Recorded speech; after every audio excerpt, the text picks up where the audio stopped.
Halo guys. Jadi di sini tuh aku bakal bahas dependency inversion principle dan juga dependency injection si temen itu.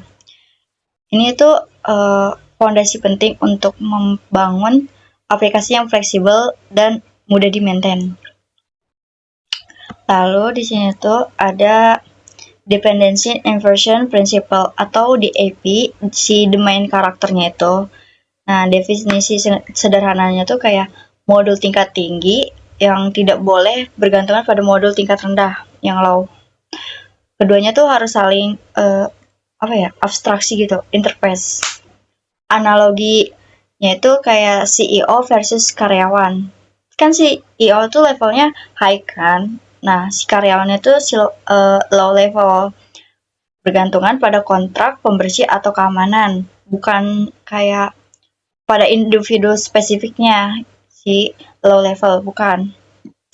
Kayak contohnya gini nih, kan ada bad practice CEO yang bergantung langsung pada individu.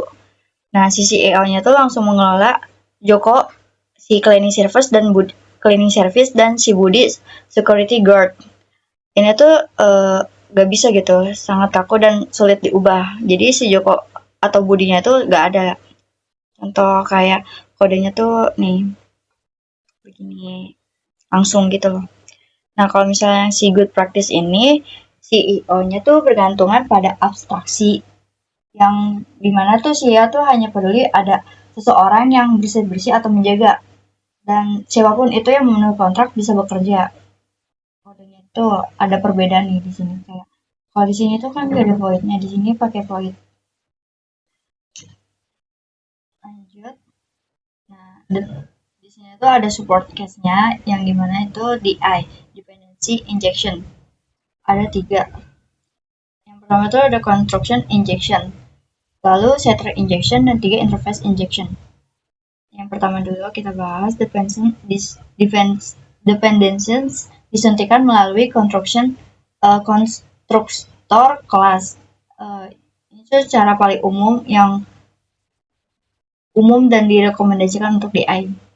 Contoh class notification service, terus private email sender. Lalu ada setter injection. Dependency disuntikan melalui metode setter public. Ini fleksibel tapi bisa membuat objek dalam keadaan tidak lengkap atau sementara. Nah, class notification, private email, lebih void. Nah, di sini kan nggak ada voidnya, di sini ada voidnya. Email sender. Lalu yang terakhir itu ada interface injection.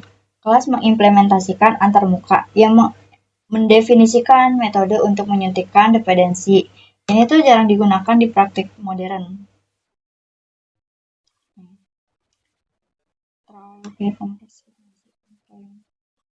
Lalu ada studi kasus aplikasi food delivery.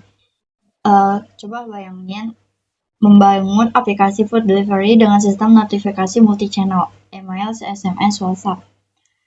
Kalau bad practice-nya itu tanpa di IP-nya coupling gitu.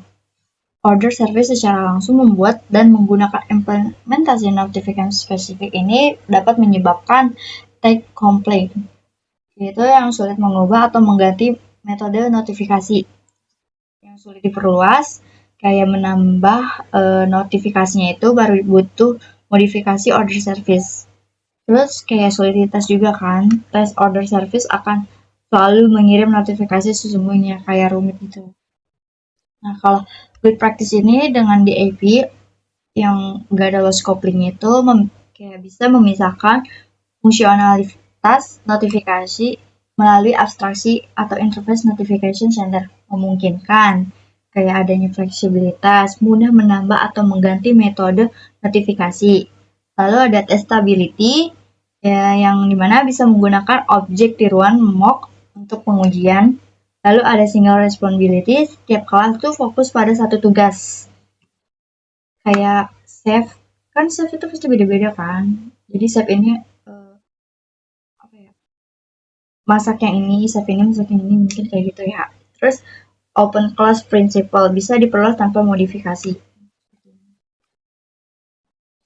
Lanjut kayak contoh lain tuh payment gateway. dalam e-commerce kita juga kayak sering berurusan kan dengan berbagai metode pembayaran. Nah, di AP dan di A ini membuat sistem pembayaran menjadi lebih fleksibel. Kayak interface payment processor itu kontrak umum yang harus diikuti oleh semua proses pembayaran. Kayak boleh yang proses payment, durable amount stream payment details. Lalu kedua tuh ada implementasi konkret. Kelas seperti credit card processor, PayPal processor, dan GoPay processor mengimplementasikan interface ini. Tuh, lalu ada checkout service. Kelas ini bergantung pada abstraksi payment processor. Saat proses checkout, ia hanya memanggil metode proses payment tanpa peduli detailnya. Lalu keuntungannya itu bisa dengan mudah mengganti atau menambah metode pembayaran baru. Checkout service tidak perlu diubah, hanya konfigurasi injeksi yang diganti. Seperti ini. Ada pattern settingnya. Terus select payment credit card dari pelanggan guna prosesor. Lalu langsung deh. Kunci DAV dan DA ini kunci untuk kode yang bersih, mudah diuji dan adaptif. Pertama, DIP, kelas tingkat tinggi bergantung pada abstraksi, bukan implementasi konkret. 2. DI, teknik ini untuk menyuntikkan dependensi ke dalam kelas dari luar. Manfaatnya tuh kode menjadi fleksibel, mudah diuji, dan mudah di-maintain. 4. Penggunaan dunia nyatanya itu banyak digunakan di dalam sistem pembayaran, notifikasi, koneksi database, dan lainnya. Kayak analogi terakhirnya itu charger handphone deh. Kayak dulu kan setiap HP tuh butuh charger berbeda type coupling. Sekarang USB-C adalah standar abstraksi. Rata-rata tuh pada pakai Type-C gitu. Nah, satu charger bisa mengisi banyak perangkat DAP dan DIY. DAP dan DI. Ini tuh menunjukkan bagaimana standarisasi melakukan abstraksi, lalu meningkatkan interoperabilitas dan mengurangi kompleksitas. Nah, kesimpulannya tuh the final ultimate takeaway. DAP dan DA itu game changer dalam pengembangan perangkat lunak yang menghasilkan kode yang adaptif dan scalable. Nah, tanpa DAP itu si kodenya tuh bakal kaku dan gampang rusak, mudah rusak gitu. Aplikasi kayak terikat pada implementasi spesifik, misalnya MySQL, perubahan kecil butuh rewrite besar yang sulit beradaptasi gitu. Dengan DAP, kalau fleksibel dan tangguh, yang jadi aplikasi itu bergantung pada interface. Perubahan implementasi hanya perlu injeksi baru, mudah skalabilitas.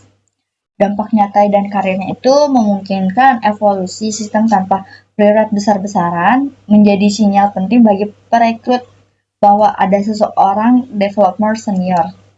Lalu membangun kebiasaan mendesain untuk perubahan. Nah, praktik DAP dan DI ini untuk menulis kode yang mudah diuji, fleksibel, dan terukur. Masa depan Anda sebagai developer akan gong banget. Nah, kata-kata hari ini.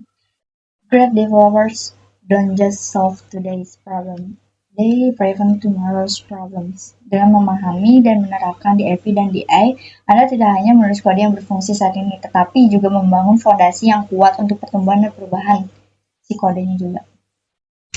Nah, because I care about my future self and the next developer who will maintain this code. Granted, applause vibes. Mungkin sekian presentasi dari aku. Mohon maaf bila banyak kesalahan dan kekurangan. Dadah. Thank you.